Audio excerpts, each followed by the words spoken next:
Gold, trusted gold buyers. మీరు తాకట్టు పెట్టిన బంగారాన్ని విడిపించి ఈ రోజు ఉన్న మార్కెట్ ధరకు కొనబడను.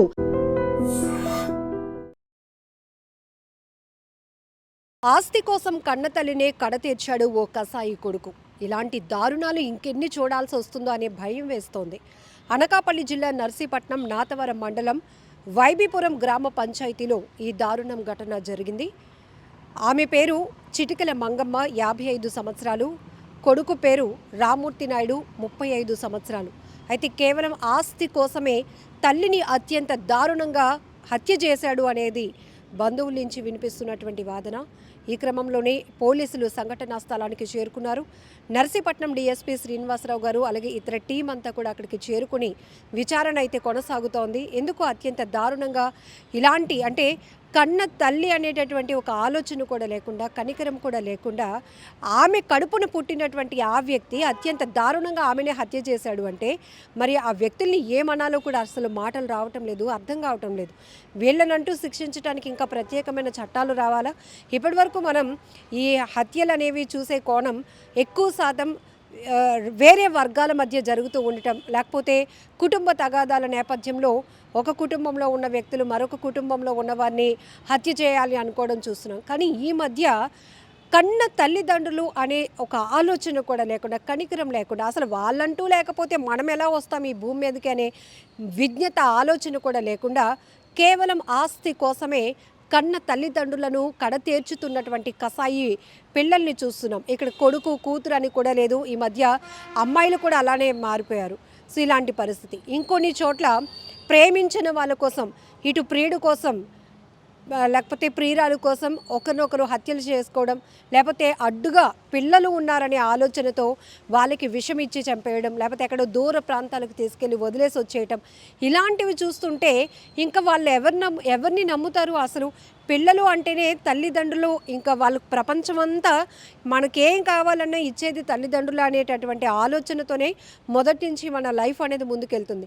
అలాగే తల్లిదండ్రులు వాళ్ళకి పిల్లలు పుట్టిన తర్వాత ఇంకా పిల్లలే మా ప్రపంచం అనేటట్టుగా వాళ్ళ ఆలోచన మారిపోతుంది. సో ఇక్కడ ఒకే ఒక నమ్మకం మనకి, భగవంతుడు తర్వాత ఈ సృష్టిలో మనిషికి మనిషి నమ్మకం అంటే అది ఫస్ట్ పేగు బంధం, తల్లిదండ్రుల పైన పిల్లలకి, పిల్లల పైన తల్లిదండ్రులకి, ఆ తర్వాత ఇక మన లైఫ్లో ఇంకా ఎవరు వచ్చినా. కానీ ఇప్పుడు కొన్ని నేర సంఘటనలు చూస్తుంటే కన్న తల్లిదండ్రులను కూడా కడతేరుస్తున్నారు. వాళ్ళని ఎక్కడ చూడాల్సి వస్తుందో అని, మంచం పట్టే పరిస్థితిలో ఉన్నారని ఊరు చివర తీసుకెళ్ళి వదిలేస్తున్నారు. వేరే ప్రాంతాలకి ఇప్పుడే వచ్చేస్తానని వదిలొచ్చేస్తున్నారు. ఇలాంటివి ఇంక చూస్తూ ఉంటుంటే నెక్స్ట్ జనరేషన్కి మనం ఏం నేర్పిస్తున్నాము అనేటటువంటి ఒక బాధ, భయం కూడా ప్రతి ఒక్కరిని వెంటాడుతుంది. ఈ మధ్య సోషల్ మీడియాలో ఎక్కువ శాతం ఈ కన్న తల్లిదండ్రులను పొట్టను పెట్టుకుంటున్నటువంటి కసాయి వాళ్ళ గురించి వింటుంటే బాధేస్తోంది, భయం వేస్తోంది. ఇంకా ఎవరిని నమ్మాలి అనేటటువంటి ఒక ప్రశ్న ప్రతి ఒక్కరి మధ్యలో మెదులుతోందని చెప్పాలి.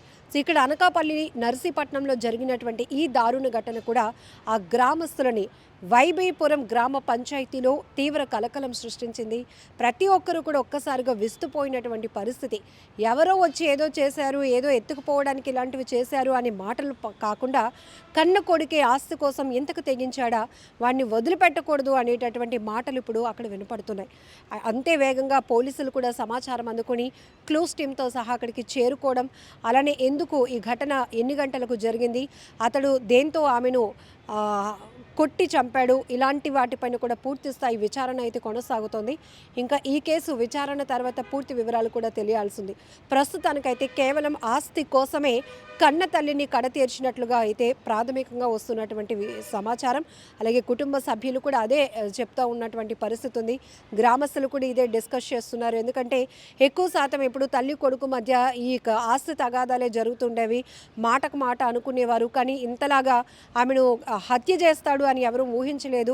ఇంత దుర్మార్గులు కూడా మన మధ్య ఉన్నారు అంటే భయం వేస్తోంది అనేటటువంటి అభిప్రాయం కూడా పెద్ద ఎత్తున వినపడుతూ ఉంది. ఏది ఏమైనా ఈ దుర్ఘటన చాలా బాధాకరం. ఇలాంటి ఘటనలు ఆగాలి అంటే ఫస్ట్ మనం కమింగ్ జనరేషన్కి, నెక్స్ట్ జనరేషన్కైనా తల్లిదండ్రుల ఇంపార్టెన్స్ తెలియజేస్తూ వాళ్ళని పెంచాల్సినటువంటి అవసరం కూడా ఉంది.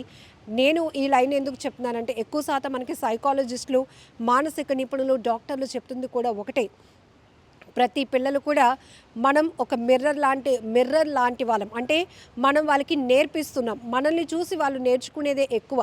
ఇక్కడికి వచ్చినాక ఇప్పుడు సోషల్ మీడియా లేకపోతే ఎలక్ట్రానిక్ గాడ్జెట్స్ వీటి వినియోగం కూడా చాలా పిల్లలు ఎక్కువ యాక్టివ్ అయిపోతున్నారు కాబట్టి వాళ్ళకు కూడా చాలా విషయాలు తెలిసిపోతున్నాయి.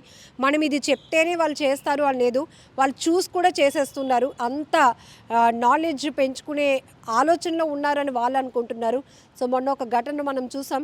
ఒక అమ్మాయిని తనకు బ్యాట్ కొనుక్కోవడానికి డబ్బులు అవసరమై పక్కింట్లో దొంగతనానికి వెళ్ళి ఆ దొంగతనాన్ని తను చేస్తూ ఉండగా పాప చూసిందని ఆ పాపని 10వ తరగతి చదువుతున్న ఒక అబ్బాయి అత్యంత పాశవికంగా హత్య చేశాడు. అంటే ఇంక ఈ పిల్లలకు మనం నేర్పిస్తున్నామా, నేర్పించే అవసరం లేదా, ఇవన్నీ కూడా డిస్కషన్స్ పక్కన పెడితే ఖచ్చితంగా విలువలతో కూడినటువంటి విద్యతో పాటు మనం మారల్ వాల్యూస్, సోషల్ నాలెడ్జ్ కూడా ఇవ్వాల్సినటువంటి అవసరం ఉంది. లేకపోతే అనుక్షణం మన చుట్టూనే అనేక మంది నేరస్తులు తయారయ్యే ప్రమాదం కూడా ఉంది.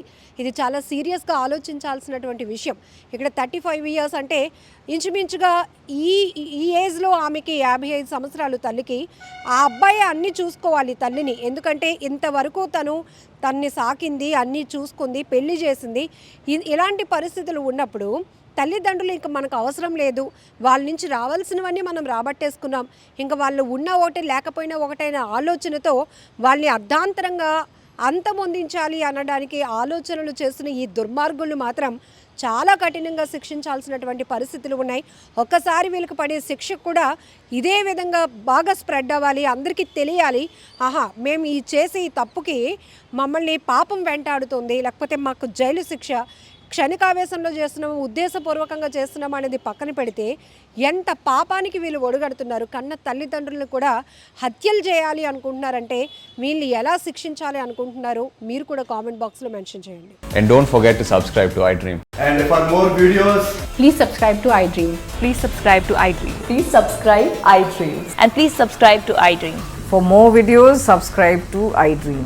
please like, share and subscribe to the channel. Congratulations, iDream. Subscribe to iDream. Subscribe to iDream. So subscribe to iDream Media. iDream ki iDream team andarki huge congratulations. Please subscribe iDream Media. Please subscribe to iDream. Subscribe iDream. Please subscribe to iDream. iDream అంటే నా కళల channel subscribe చేసుకున్న నోరు తిరుగుతలేదు, మీరైతే గంట గుర్తు కొట్టండి. For more such videos, please subscribe to iDream. Subscribe to iDream. Please subscribe to iDream. Please subscribe iDream Media. Please do subscribe to iDream. Please subscribe to iDream Media. For best entertainment and information, please subscribe iDream.